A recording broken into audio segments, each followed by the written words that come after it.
cool. You guys making your own beer. Absolutely. So maybe give the big picture of how you guys started and what you're doing. Sure.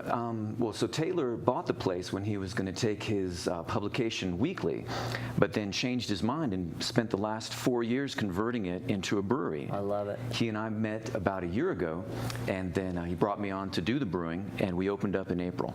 So what's your background with brewing? I'm a beer lover my Yeah. whole life. Looking back, I can see I was very lucky to grow up part of the time in Germany. The first beers I ever drank were top quality German and Belgian beers. And is that popular in Germany and Belgium for them to do like what seems to be so popular now in California of this brewing? Yeah, well, in America, we're just catching on. The tradition of German and Belgian beers is centuries old. Our American brewing tradition was just about destroyed by Prohibition. It's only in recent decades we're coming back, and we're coming back strong. So they're doing that. They've got these little micro brews all throughout Europe then. Yeah, absolutely.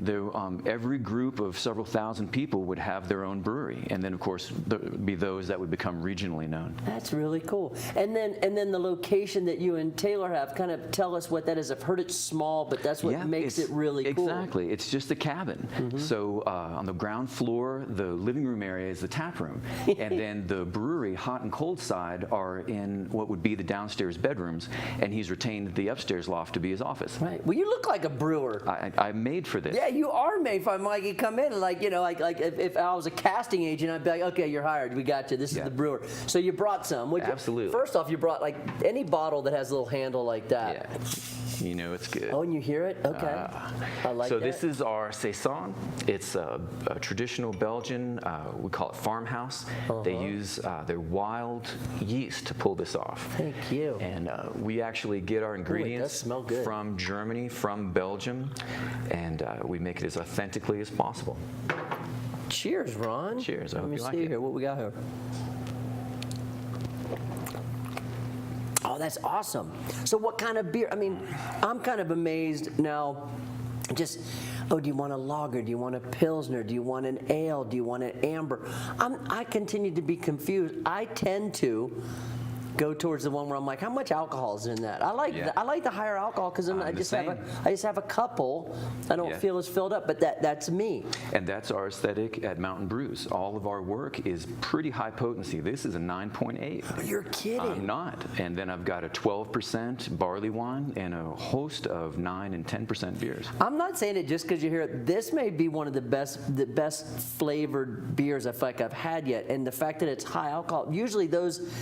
Sometimes, like I go for it, like you're saying, a higher alcohol content, and then you're like, it kind of tastes funkier, it tastes strong.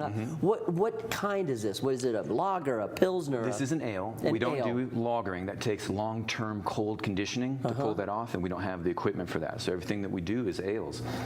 But there's a certain amount of time it takes to let them mature, so that the alcohol isn't so hot and forward, but blends in.